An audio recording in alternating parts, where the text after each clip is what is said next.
सबका बना हुआ, ऐसा नहीं है कि सिर्फ एक परिवार या दो परिवार है। और इससे बेहतर लीडरशिप हो नहीं सकती। तो देखा जाए तो मेरे को आपको लीडरशिप के बारे में बताने की कोई ज़रूरत नहीं है। आपके सामने एक जीता लीडर है जो कि पिछले 40 सालों से आपको सबको साथ लेकर चला है। और ज़िंदगी के जो बुनियादी चीज़ें होती, पानी, चारा, खाना, स्वच्छ वातावरण, ये सब चीज़ें जो हैं उनके नेतृत्व में जो आपके गांव ने दिखाया है। आज सब टीमें यहाँ पे आती हैं। ये ट्रेनिंग सेंटर उसका गवाह है कि पूरी दुनिया सीखना चाहती है। अब ये आपके ऊपर है और आने वाली पीढ़ी की लीडरशिप के ऊपर है कि अगर जब सब गांव इस स्टैंडर्ड के हो जाएंगे तब आपका गांव कहाँ हो। आपका अगले 40 साल पे मार्गदर्शन करने वाला इन बच्चों में से कौन है? अगले 40 साल इस गांव को आगे बढ़ाने में कौन रहे? तो क्या कोई बच्चा यहाँ पे कल एक टेक्निकल यूनिवर्सिटी खुलवा सकता है? आज से 30-40 साल बाद गांव के अंदर ही एक टेक्निकल यूनिवर्सिटी हो, ठीक है। ख्वाब देखने की कोई कीमत नहीं है। ख्वाब में अमल लाने के लिए अमल में लाने के लिए पसीने बहुत लगते हैं। फौज और गांव का बहुत पुराना रिश्ता है।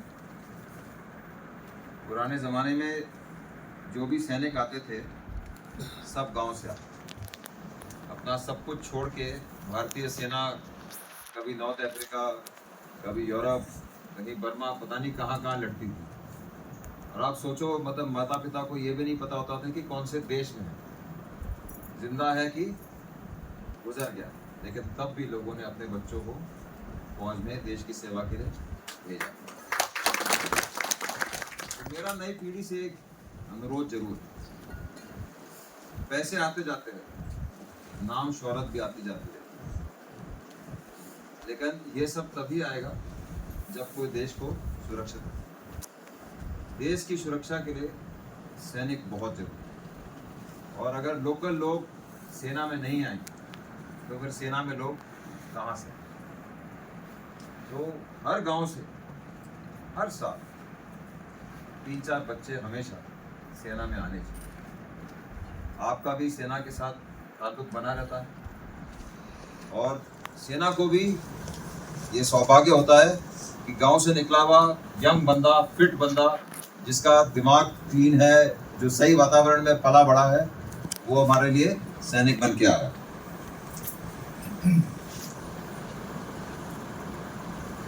एक गांव, मतलब अगर भारत देश में सभी गांव ऐसे हो तो मेरे हिसाब से अभी तक हम विकसित देश बन ही गए हो। ये मेरा व्यक्तिगत मानना है कि अगर मेरा गांव भी ऐसा होता, और हालांकि मेरे गांव को ऐसा ना होने का कोई कारण नहीं है। मेरे गांव गंगा और जमुना के बीच में बसा हुआ है। वहाँ मतलब आप एक बीज डालिए और साल के अंदर पेड़ बड़ा हो जाता है। बहुत उपजाऊ ज़मीन है मेरे गांव। वाटर लेवल, आप अगर हमारे यहाँ अमूमन ट्यूबवेल लगता है तो ट्यूबवेल हमारे को 30-40 फुट में पानी आराम से मिल जाता है। पानी की कोई किल्लत नहीं है हमारे पास। लेकिन फिर भी मेरे गांव में आज की तारीख में ड्रेनेज जो है घर के बाहर गंदी मिलेगा आपको, ठीक है। हमेशा कोई ना कोई बास आती होगी। तो मेरे दादाजी ने हमारे गांव की जो पूरी ज़मीन थी वो गांव को दान में दे दी है।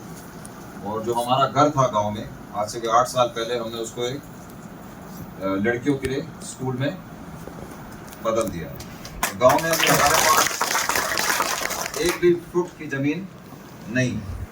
और मेरे परदादा जी जो हैं, जब आए थे वो सिंगापुर में एक प्रोफेसर थे, रेफल्स कॉलेज में। मेरे दादा सिंगापुर में पढ़े बड़े हैं।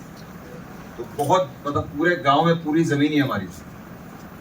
वो पूरा का पूरा मेरे दादा ने जाने से पहले, आज से 10 साल पहले, पूरा का पूरा दान कर दिया रहेगा।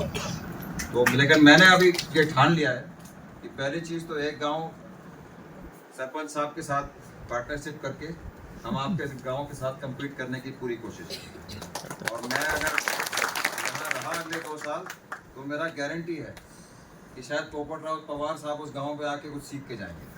क्या बात है। मतलब ये मेरी सोच है। और जहाँ तक नॉर्मली ज़िंदगी में जो मैं सोच रहा हूँ उसको मैं करके छोड़ता ही छोड़ता, ठीक है। मैं अपने गांव के लिए यहाँ से बहुत आइडिया लेता हूँ। जब मैं रिटायर हो जाऊँगा, मेरे 2 साल नौकरी बाकी है, मैं सोचता हूँ मेरे लिए बेस्ट सर्विस यही होगी कि अपने गांव को यूपी का मॉडल गांव बनाऊँ।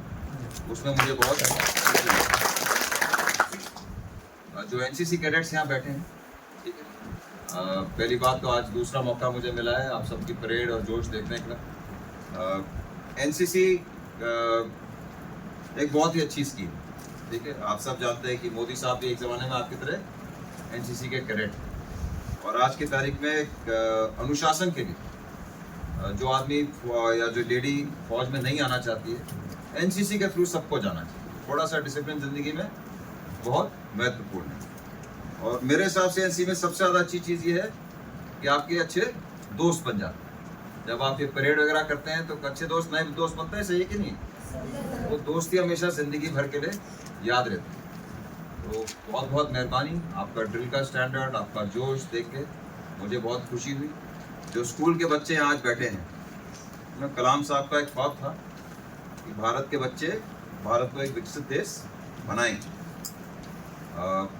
मेरा यह व्यक्तिगत मानना है कि मोदी साहब इंश्योर करेंगे कि 2047 तक हम एक विकसित देश बन जाए।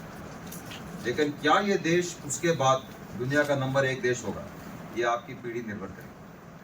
आप कितना काम करेंगे, आप कितनी तपस्या करेंगे, और इसमें आपको पोपटराव पवार साहब से बेहतर रोल मॉडल नहीं मिल सकते कि जो एक बार कोई चीज़ ठान ले, एक तो उसको चेंज करने का एक जज्बा होना चाहिए, लेकिन सिर्फ जज्बे से बात नहीं चलती। उस जज्बे को आपने 30, 40, 50 साल कायम रखना है, तब जाके इमारत इतनी सुंदर लगती है कि आने वाली पुश्तें जो हैं वो बोलें कि हाँ, किसी ने दिल के साथ काम किया। आखिर में बहुत बहुत मेहरबानी।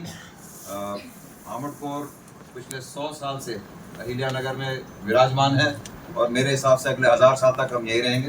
तो आपका हमारा रिश्ता तो हमेशा रहेगा। तो कभी भी किसी को कोई ज़रूरत फौज की तरफ से कभी हिचकिचाना नहीं, हम हमेशा होंगे। और मैं और मेरी टीम आप मतलब तहे दिल से आपका शुक्रिया अदा करते हैं कि आपने समय निकाला, हमारे को इज्जत दी, और पोपटराव साहब की तरफ बहुत बहुत धन्यवाद।